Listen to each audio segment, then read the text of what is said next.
Hello, everyone joining us for our breakdown of UFC 302, Makhachev versus Poirier.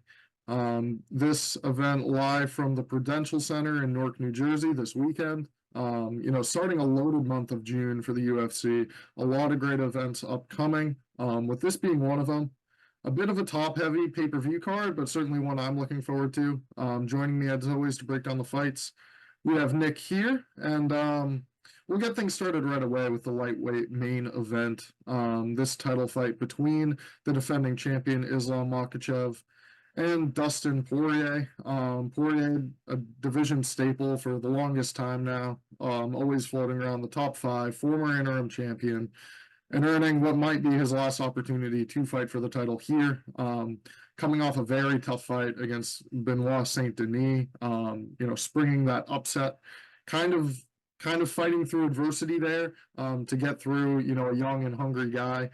Proving DP still certainly has it, and at the top of the ladder, he's one of the best. But Islam Makhachev is a guy that you cannot be betting against. We see here minus 650. The favorite is Makhachev to defend his title.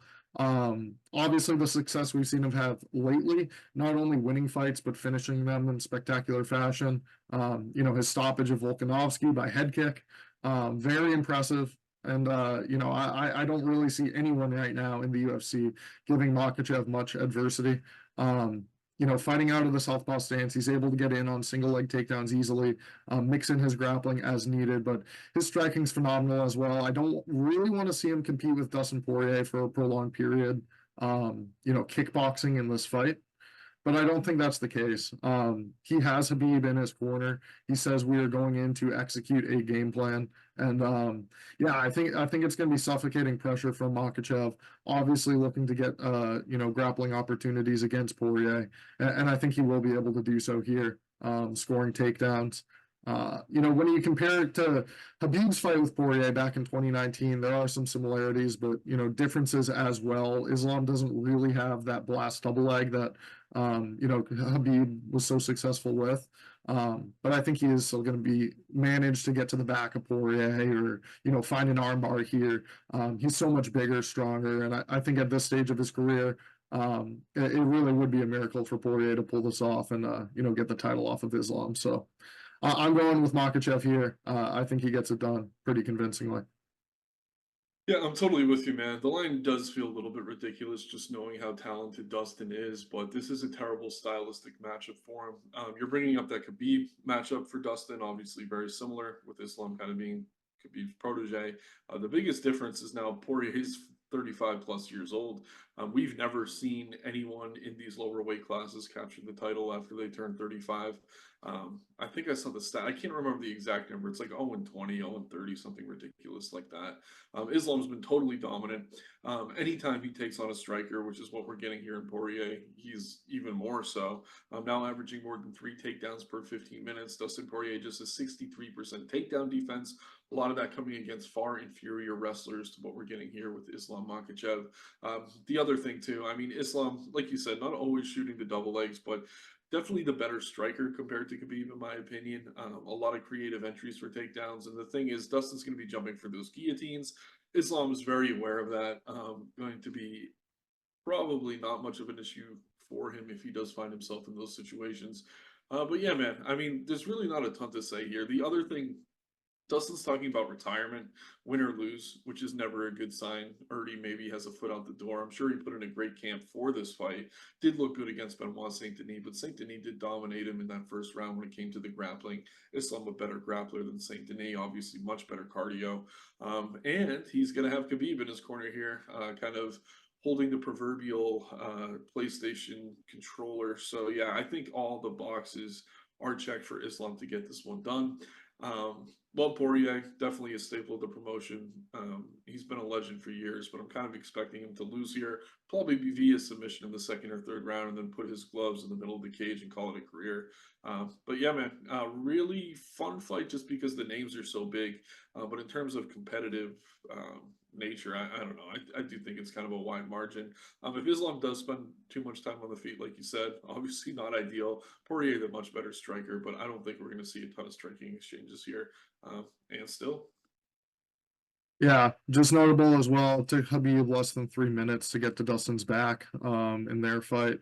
Additionally, Dustin taken down in that BSD fight 3 times on 7 attempts. So obviously, clear path to victory for Islam. We're both looking for that early submission. We have a very good co-main event on this card. A fight of middleweight between Sean Strickland and Paulo Costa. This is a 5-round co-main event, and I think that's going to play a key factor here. I mean, these are two very tough middleweights. Obviously, Sean Strickland losing the title his last time out against Dricus du Plessis. A very similar stylistic fight to this one, in my opinion. I mean, it's Strickland in that fight did survive in a fight where Dricus was constantly on the pressure, looking to engage. Something Paulo Costa is going to do similarly. But I think in this fight, if we see a full 5 rounds play out, Strickland's going to win more convincingly than he did in that title defense.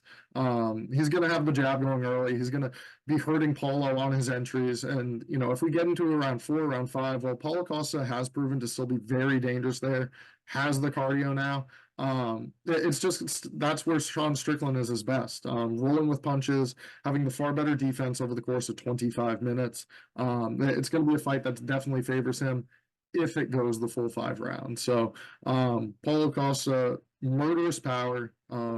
With no USADA now too, you know, who knows what Costa could be cycling. Who knows how much bigger he's going to look than Strickland when this cage door locks. But I think it is going to be Strickland able to do the better work over the course of 5 rounds here. I'd love to see Costa find a finish, but I just think that it's lined appropriately for, you know, him needing that big shot to land, and I don't see it happening here against your guy. Yeah, you know, I'm a big Strickland fan. I'm also a big Costa fan too. I mean, these are probably two of my favorite middleweights on the roster. But yeah, I do tend to agree with you. I like the 5 round nature of this fight for Strickland. Obviously, he does a good job weaponizing his cardio. He's fought a lot of similar opponents too. You bring up Duplessis, that's one. He's also taken on a guy like Jared Cannonier, who you could say is pretty similar, just power guys that are going to come forward. In both those fights, though, Sean lost by a really narrow margin via decision. He outstruck both of his opponents in those fights, but he kind of lost on moments compared to minutes. I think the difference here is that Paulo doesn't really have, I don't know, the durability or the cardio that you're going to get with a Cannonier or a Duplessis. So I see it as a very similar fight, and I would make arguments that Strickland won those two fights against opponents who are a little bit tougher for him stylistically. Paulo does look great. USADA be damned, but he has only won one fight in the past 4 years against kind of the shell of Luke Rockhold. So yeah, I like Strickland here, the more active fighter. And I mean, he has Eric Nissick in his corner too, building this game plan with him. They know very well that the issue in those two fights was that they weren't winning the moments as much. The minutes aren't always enough, especially with the way judging is today. And Sean himself has talked about how in the Duplessis fight he thought he won. He thought he won pretty easily, but at the same time he does understand why the judges gave it to Duplessis. It's almost like he's getting an opportunity to right that wrong here. And if he can secure the win, he is going to be granted a title shot. Paulo is going to be the bigger fighter come fight night, but Sean has the longer reach. He's going to be able to work behind the jab. The one thing he has to look out for are those kicks, but Sean's really solid defensively. I think he'll do a good job kind of staying or getting in range to land shots and then getting out of range. The big cage here, too, with this being in front of a big crowd. Obviously, live events, not dealing with that small apex cage, which has been an issue for Sean at times in the past. But I really like Sean here. I think he gets it done. I think the line's about right, though, just because Paulo is so dangerous. I mean, I'm probably going to take a poke on Strickland here pre-fight if he stays around minus 200. Looks like it's inflated up to 250 now. I'm getting a little bit less comfortable, so it may make sense to just wait a round or two and then kind of get in on Strickland as that line starts to close a little bit. If Costa's landing damage early, because we see in all of Sean's fights, he tends to get better as those fights wear on. So I'm on Strickland here. Costa definitely a dangerous opponent, though. It's going to be no walk in the park, but a really fun fight, and a fight I'm really glad that they scheduled for 5 rounds. So I do like Strickland here. It should be a fun one for sure. All right, we will stay at middleweight for our featured bout. This is a fight between Kevin Holland and Michelle Oleksiejczuk. Holland a minus 290 favorite in the spot against Oleksiejczuk. I mean, you really can't expect very much from Oleksiejczuk on a fight-by-fight basis, but he is a power threat. Obviously holds a lot in that right hand from a southpaw stance. We've seen him finish fights using his punches before. But a lot of the recent UFC wins for Oleksiejczuk really aren't that good. We've seen Holland against the upper level competition. He's looking way faster. He benefits from a 7-inch advantage in reach in this fight that I think he's going to be able to implement not only in the striking, but in the grappling if he elects as well. We've seen that be a huge deficiency in the game of Oleksiejczuk, oftentimes giving his back and, being susceptible to early submission attempts. Holland with his long arms, I could see him wrapping up something here, but if it is going to be a fight contested at kickboxing range, he should be able to keep Oleksiejczuk at the end of his punches, and use that length to his advantage here, probably landing at the higher volume and scoring more offense consistently in this fight. So I like Holland. If I'm betting him at this number, probably take a chance, see him finishing Oleksiejczuk here, but I think at minus 290, he still is a comfortable play of mine, but just not somebody I'm rushing to go heavy on this weekend. Yeah, I mean, the one thing Oleg does well is that power. And Holland does have a great chin. He's super durable. It's been a while since we've seen him finish on the feet. I mean, have we seen him finish on the feet? I don't know. Obviously, he's been submitted before, but that's not something he's going to be dealing with here. I think the UFC is doing a favor for Kevin Holland. He's coming off back-to-back losses for the first time since he fought Chimaev and Thompson. They gave him Ponzinibbio there. He was not his best in that fight, but he did secure the win with that late hook where he won via KO. So I don't know. We're recording earlier than usual. So peek behind the curtain here. Usually I really like to get into media on a lot of these guys. Kevin Holland's one I especially like to dig in on because he is so vocal. He'll tell you everything about his camp, tell you where his mind's at. I think he is going to look minus 290 here if he does decide to grapple a little bit. And if not, I do think the line's probably a little bit wide on the feet, but he's probably going to pull away in the late second and into the third round because he does have the superior cardio here. So assuming Oleksiejczuk doesn't catch him with something early, I'm with you on Holland. I do think he's certainly the side. I just would prefer to hear that he's going to be looking to grapple here because it's a much clearer path to victory. But yeah, I mean, Oleg's a good fighter, but like you said, I mean, the wins haven't been all that impressive. I mean, I rate Chitty probably higher than most. But yeah, I mean, other than that, it's Brundage, Alvey, kind of the bottom of the division. So I'm on Holland here. I do think he gets it done. I mean, Holland is a wild card, though. He likes to play with his food, not always the most engaged in this fight. So I do want to spend a little bit of time kind of digging into his media. But I'd be shocked if he's not locked in here coming off 2 losses. So Kevin Holland it is.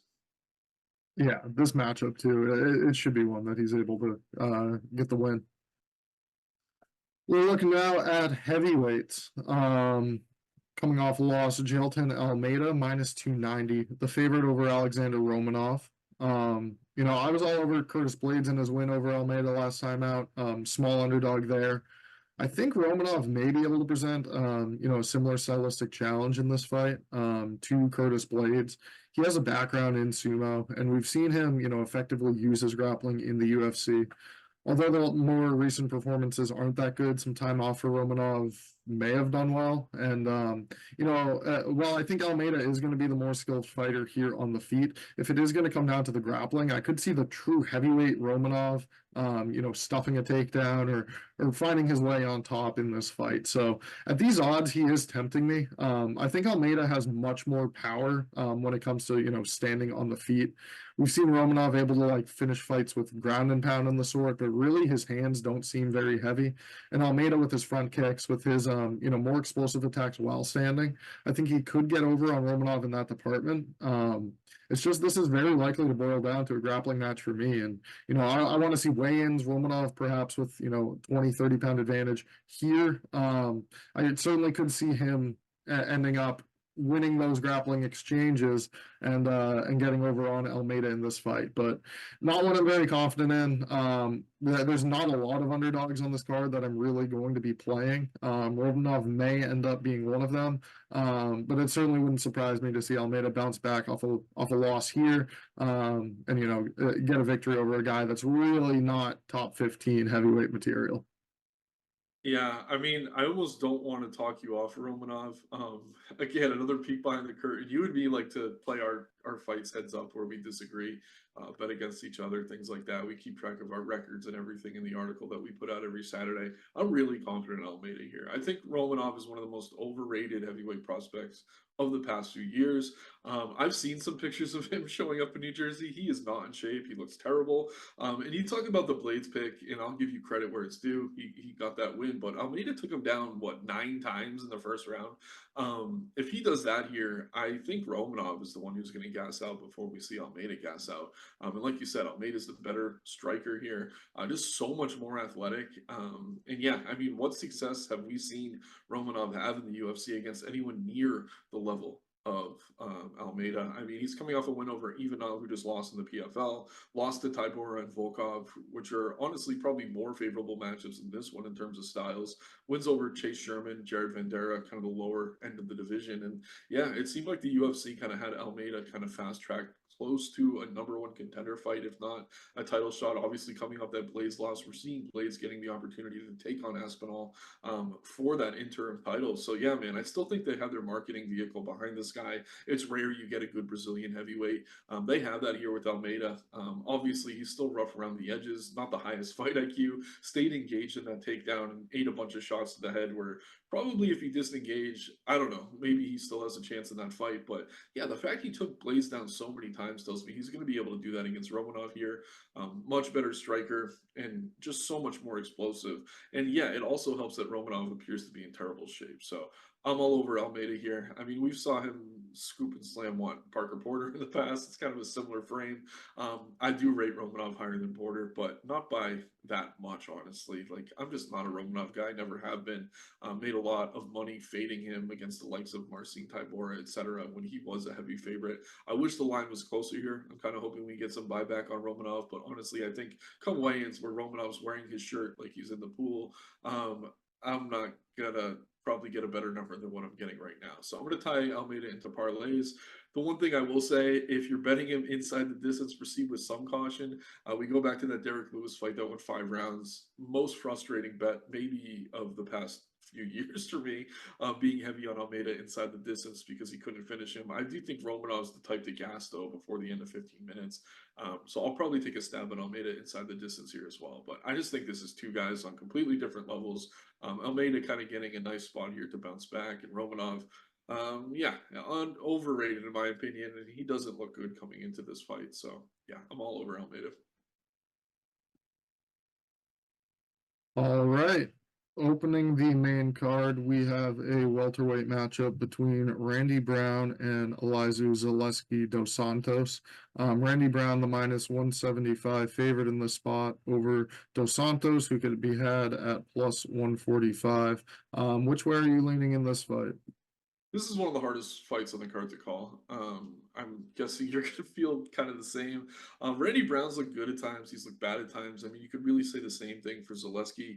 Zaleski coming off that majority decision. How did that go? Like, was it a draw Draw. against Renat? Yeah, yeah. I mean, that was a competitive fight. 22-2. I mean, this guy's had a really solid career, but he's getting up there in age, 37 years old. I do think Randy Brown's going to be the more explosive and quicker striker here. Zaleski, though, really sound technically speaking. Like, again, we're recording earlier in the week. This is one of the fights I'm not entirely decided on. We have seen Zaleski have success against a lot of guys who tried to grapple him, keep the fight standing. But it's been a while since we've seen him really take on a guy who's just going to look to stand there and strike with him. I guess Salikov, but Salikov was kind of looking to wrestle. But yeah, these are just kind of two similar fighters, both inconsistent, both long strikers that when they're at their best look amazing. But we've also seen them both put up duds from time to time. I mean, this is in New Jersey. Randy Brown should have the home crowd here being from Queens, New York. But yeah, I don't think it's a huge advantage or anything like that. I'm just torn on this one, man. Definitely going to spend more time on it. Right now, I guess I lean Randy Brown slightly. Just think he's a little bit better defensively at this point in his career. I think the speed advantage as well is going to be nice for him on the feet. Zaleski finds a lot of success because he's longer than a lot of the guys in this division. Brown should have a 5-inch reach advantage here. So just off those intangibles, I guess I'm going to side with the favorite, but close fight for sure. I mean, if you're dog hunting, Zaleski's not someone I'd argue with taking, but definitely need to spend a little bit more time on this one. Yeah, that fight against Reno, I mean, he almost finished him that first round. That's what led to that draw on the scorecards. I am going to go with Randy Brown here. I think the way that Zaleski likes to fight at range, Brown with his length, he's going to be able to land more often than a lot of Zaleski's previous opponents have. So it's a stylistic fight that should end up favoring Brown when these two are fighting at range.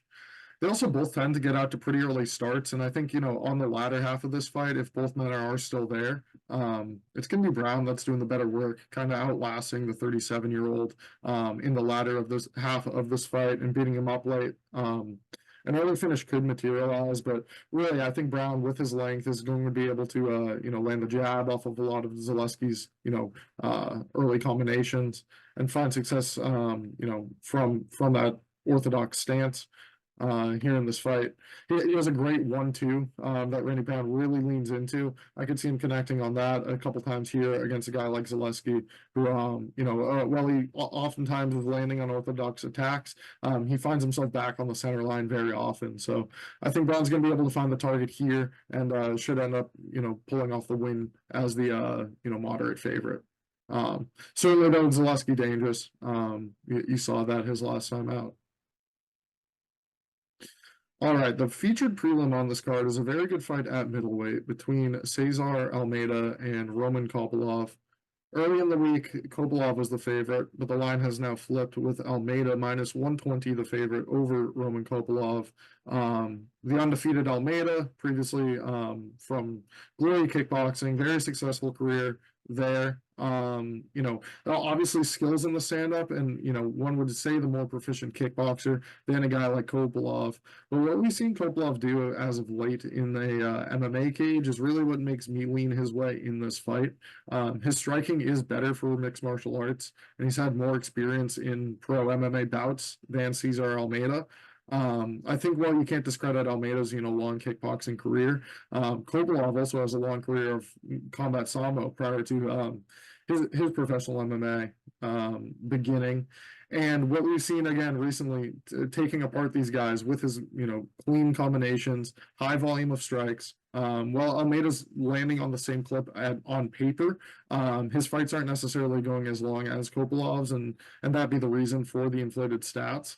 I think Kopylov is going to be putting together more combinations in this fight and landing with more consistency than Almeida. And yeah, well, Almeida's a more dangerous guy to put, you know, someone's lights out with the power, one punch.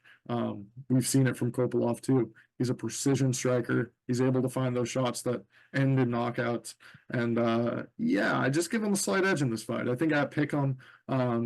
He's been the more consistent guy, and Kopilov's going to be the one that I'm siding with this weekend. Yeah, I mean, this is kind of my lean as well right now. I do think I'm favoring Kopylov. But I will say, I mean, this is kind of similar to the fight we just talked about. We got two strikers, not the highest volume, both kind of like to work at range. It's just coming down a weight class. So I don't know. I could definitely see this one going either way. I mean, Almeida has looked really sharp on the feet, but like you said, I just think Kopylov striking might be a little bit better for MMA.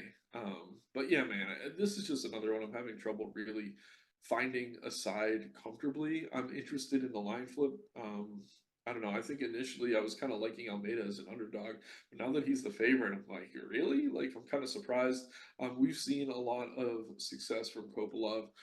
His only struggles have come against grapplers like that last fight he had against Anthony Hernandez. Cesar Almeida dealt with a similar threat, obviously at a much lower level against Dylan Butka, but did a good job working his way back to his feet and then taking that fight over in the second round. So I actually think Almeida might have the better cardio here, but I do think Kopylov probably lands the bigger shots. It's just going to be a matter of, I don't know, who is more consistent on that night. And yeah, I mean, you look at the stats, it's pretty wild. They both land around 4.5 significant strikes per minute. Kopylov, though, definitely more willing to trade in the pocket. Almeida only absorbing 1.31 significant strikes per minute since he has been in the UFC, including his Contender Series fight. So I don't want to put too much weight into that because it's coming against a low level of competition. But I will say, I mean, defensively in the big cage, there is a world where he wins this fight. If it goes to the cards, I think this has kind of split decision written all over it. I do kind of see Kopylov as the more potent finisher, even though Almeida might have a slight power advantage. But again, similar to the Brown Zaleski fight, I think I need to spend a little bit more time on this one. But another striker's delight, as we just discussed. Another fight I'm certainly looking forward to. All right. We will now look at a lightweight matchup between Grant Dawson and Joe Solecki. Grant Dawson now minus 525, the favorite in the spot against Joe Solecki. Dawson's last performance, we saw a flash knockout against Bobby Green, finished right away.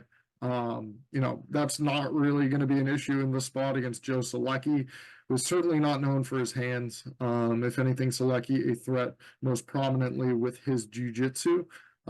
We saw him knocked out in his last appearance in less than 2 minutes by a slam from Drakkar Klose. So if any of those outcomes were to happen again, the slam seems more likely.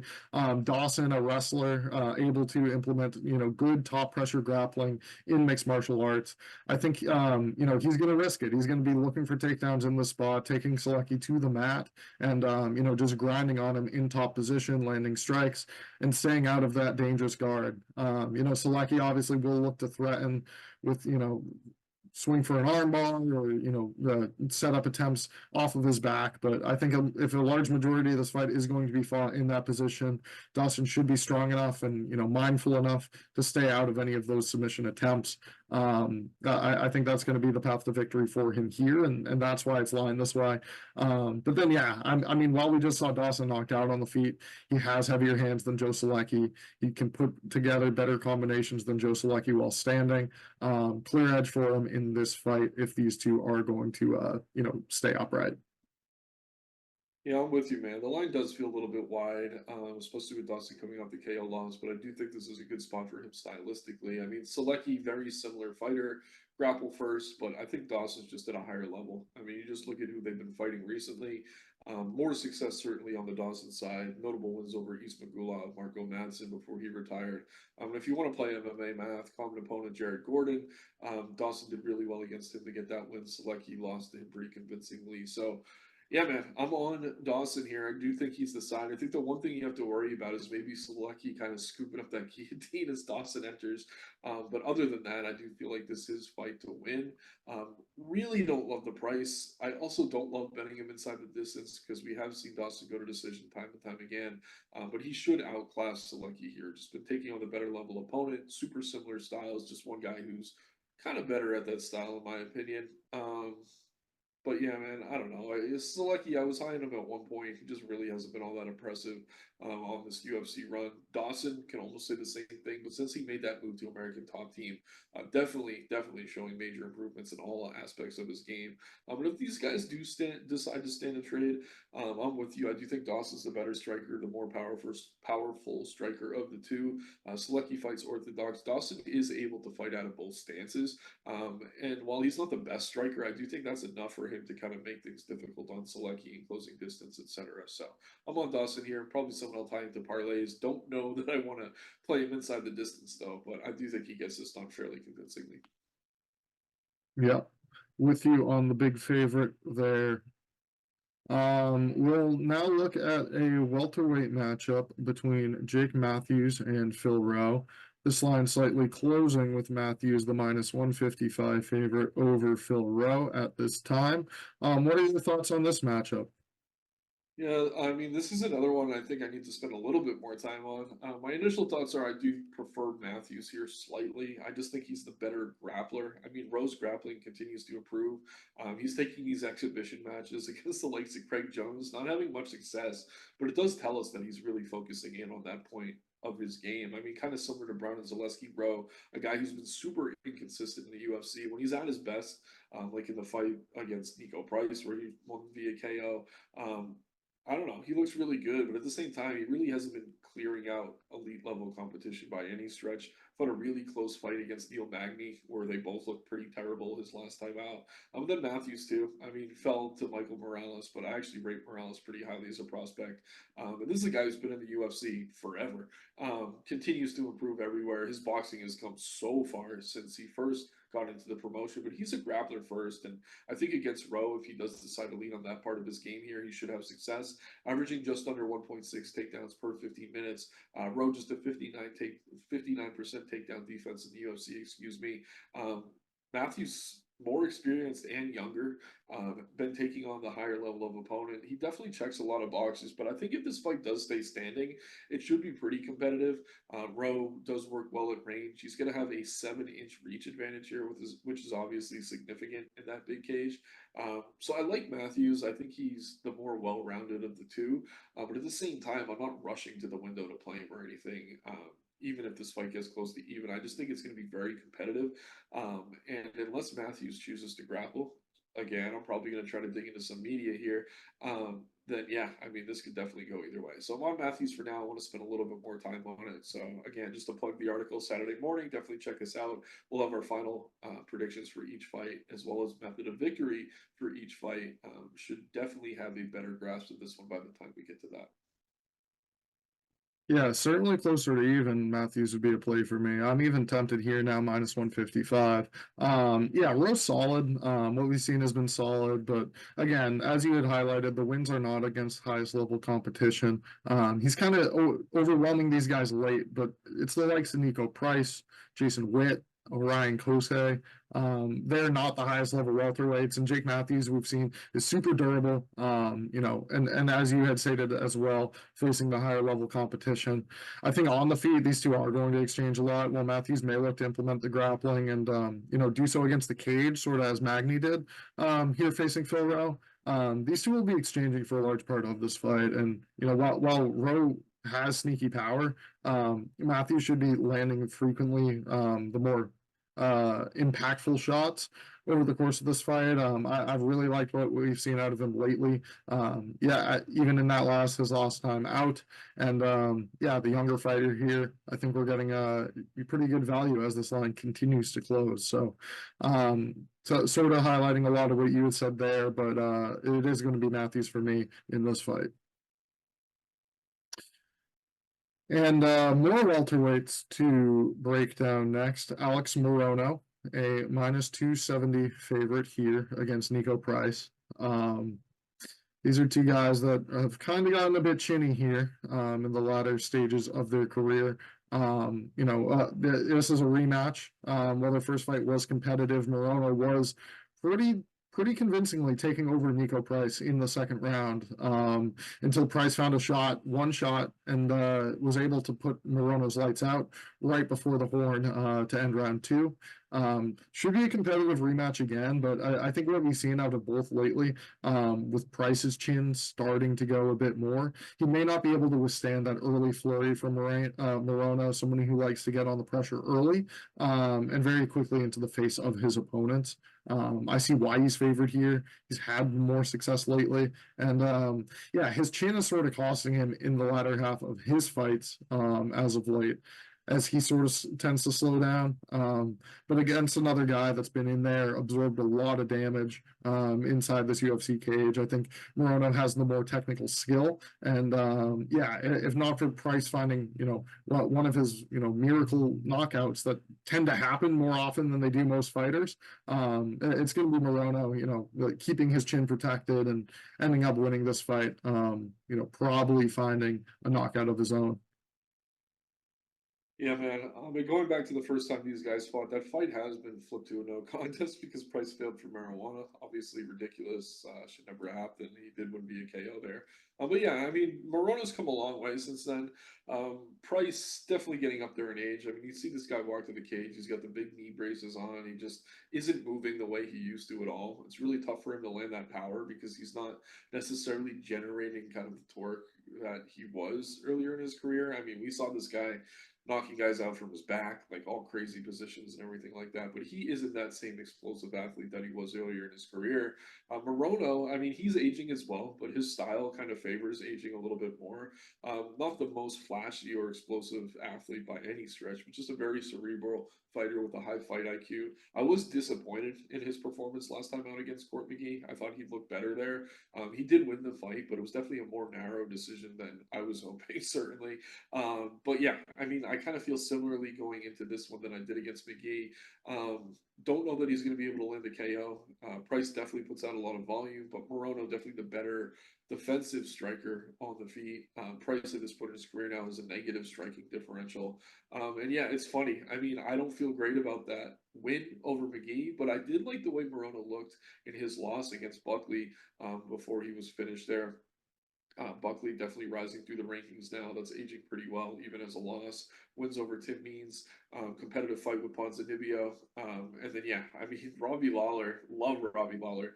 But that was just crazy how quickly Price went out in that fight, losing to Phil Rowe, who we just kind of ragged on a little bit in our last description. So, I don't know, man. I do think the line's a little bit wide here just because Morono didn't look great last time out. But at the same time, I mean, Price guy just does not look the same anymore.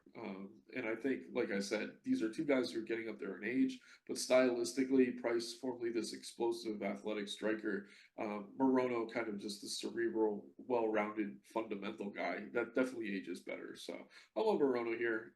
Definitely won't bet him inside the distance, even though Price is chinny. But I do think he gets it done. All right, we will move on now to the early prelims for this card. We'll look at this welterweight matchup between Basil Hafez and Mickey Gall. Hafez minus 400 now over Mickey Gall. His first appearance in more than 2 years for Mickey Gall. This fight is actually a rematch of a submission grappling bout 10 years ago in Edison, New Jersey.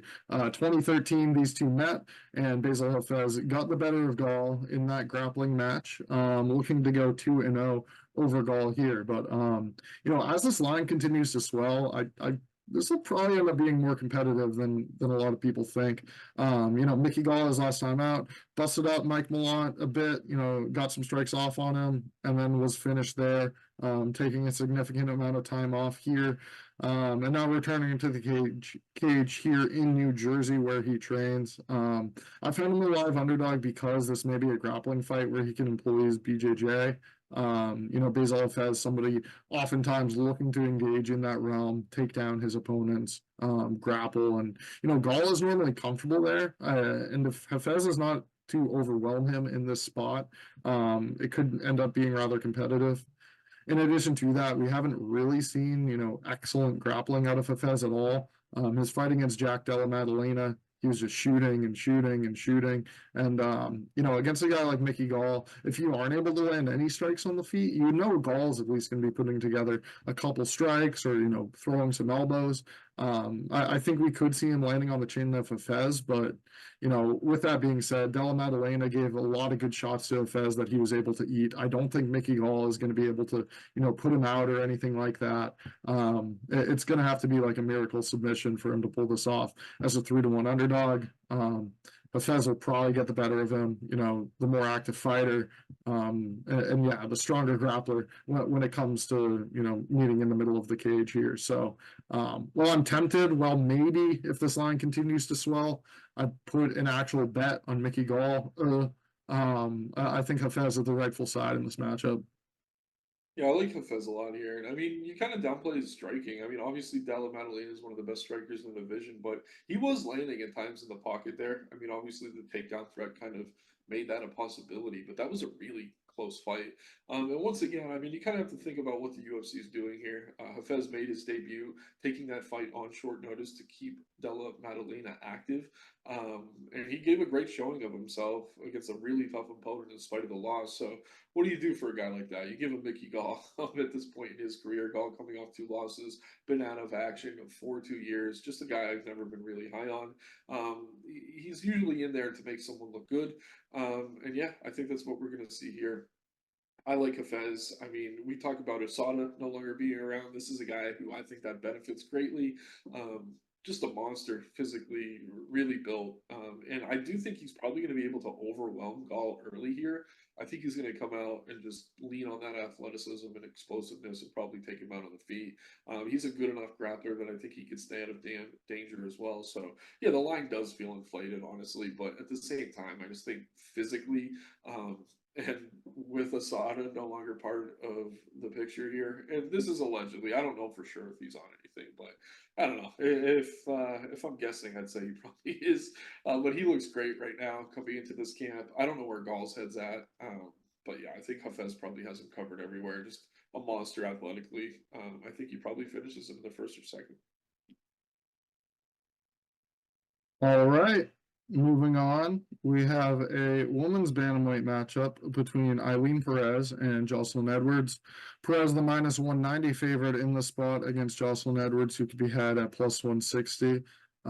Perez, one of my favorite OnlyFans models on the roster. She's, great switching stances. Her striking has gotten a lot better over her past several fights. And, she's been competitive on the feet, although against much lower competition. Jocelyn Edwards is a good striker. I think Perez is not going to find much success in this fight if she is going to stand in exchange with Edwards for a prolonged period of time. It's going to need to be the takedown for Perez in order to secure this victory. Now, previously we saw Perez land 10 of 15 takedowns in a fight against Ashley Evans-Smith. And hopefully that, Eileen or Magomedov could show up here and go for those takedowns over and over against Jocelyn Edwards, who has proven, if you take her down, sometimes it's a struggle to get up. But with her length, Jocelyn Edwards has defended takedowns well. And I could see that being the case here against Eileen Perez. Again, Perez doesn't always have the best striking to get into the pocket and secure her takedowns, but I think by switching stances, she should be able to get in on Edwards, at least at some point in this fight. I think she has a slight speed advantage over her, being a bit smaller of a girl, and more compact to, lift at the hips of Edwards and score these takedowns. Again, it's going to be a struggle if she does not end up getting 2 or 3 takedowns at the least. But I think Perez is going to be able to secure those here and find a victory over Edwards. Yeah, man, this is a tough one. I don't know. I really don't rate either of these girls too highly. Perez's grappling has definitely been a major factor for her in kind of saving her career and advancing. But yeah, man, I don't know. At times, Edwards has been tough to take down. I mean, definitely a weakness in her game, 64% takedown defense, but the striking difference here is dramatic. So yeah, it's probably going to be tough for Perez to close the distance. I do kind of side with you. I think she's just going to be able to stick her chin in her chest and come forward until she does secure those takedowns. But yeah, man, I mean, I can't confidently back either girl in this fight. Like another one I probably need to spend a little bit more time on, but I'd be lying if I said, oh yeah, Perez is just going to steamroller. Because on the feet, Edwards is much longer, much better, much more skilled, not really worried about the switch stances because with Perez, you really can't do much out of either stance. But yeah, I do think she probably gets the takedown she needs to win this one. Probably has to grind it out on the scorecards. I don't think Edwards is going to be finished super easily or anything like that. But yeah, we've seen Edwards kind of awarded fights like on the scorecards she probably should have lost, lose fights she probably should have won. It's like the judges don't really know how to deal with this girl. And if Perez is taking her down and not scoring a lot of damage, this could be another fight where we're like, I don't know, not happy with what the judges do if we're on the heavy favorite here. So I don't know. One I can see going either way. I do think Perez probably gets it done leaning on her grappling, but very, very low confidence play. Wouldn't recommend investing on this fight at all. Yeah, -190 is certainly tough to lay. All right. And the last fight to dissect here, the early prelims kick off 6:30 p.m. Eastern time with Andre Lima, the -260 favorite, facing Mitch Raposo. This is a short notice booking. Lima had 2 previous opponents fall out for this fight, and Raposo is stepping in on short notice. Raposo was starting camp in a fight August. He's scheduled against the 7-0 Jack Duffy. He had lost previously on Dana White's Contender Series to Jake Hadley 3 years ago, but he did score 2 of 3 takedowns in that fight. He's somebody who can implement his offensive wrestling to a degree. And, you know, against a guy like Andre Lima, who we've seen, who's, you know, proficient a striker on the feet, Raposo really could come in here, score takedowns, secure rounds that manner, and, you know, upset the undefeated prospect here. Lima, the last time we saw him was March. He improved to 8-0 after getting bit by Igor Severino and awarded the win by disqualification. You know, the early round in that fight was not necessarily going Lima's way, but he was taking over in round 2 when he got bit. It was pretty clear that the fight was going to swing into his favor as that one went longer, as Igor Severino really was starting to gas a bit. Raposo, I don't think cardio is normally going to be an issue, but perhaps here on short notice, that could be the case. Again, his striking's okay. We've seen him, you know, hit some guys with power down here in the lower weight classes, but I don't think that's going to be an issue here for Lima, who's the much better kickboxer. It's going to be the takedowns needed from Raposo to get the win here, and I'm not sure I'm going to risk rolling the dice on him, even at 2-1. Lima seems okay. Kind of hard to gauge exactly where his ceiling's at, but odds makers expect him to get one over on Raposo. What say you? Yeah, I'm with you on the first ever bite of the night winner, Andre Lima, getting this one done. I mean, we've seen Raposo before. He was on Contender Series where he lost to Hadley. Hadley missed weight. They still gave him a contract. Raposo, susceptible to submissions, which is something he's going to have to deal with here against Lima. And yeah, I mean, going back to that fight in Lima's debut where he ended up getting bitten, he was taken down but did a great job working his way back to his feet, staying safe. Definitely the better athlete, in my opinion, in this fight. Going to be very explosive. The more dangerous striker is going to have a 3 to 4 inch reach advantage, depending on where you're looking for Raposo's measurements. But yeah, I mean, the other fight I look at is on the Ultimate Fighter against Ludovic Shaolin. Just not the best guy, a very small fighter who really doesn't have much finishing upside. Just a tough, gritty guy who's going to keep coming forward. I mean, he's kind of seeing a similar fight here, except Lima does have that potent finishing potential both on the feet and on the mat. Very explosive.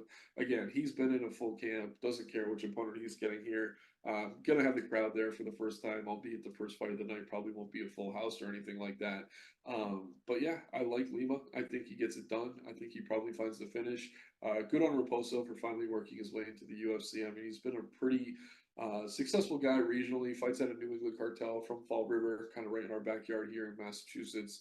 So plenty of reasons to like this kid. I just think he's kind of more of a fundamentalist, pretty decent everywhere, no real standout skill. And at this level, that's probably not going to be enough to win many fights. So how about Lima here? I think he gets it done probably via finish.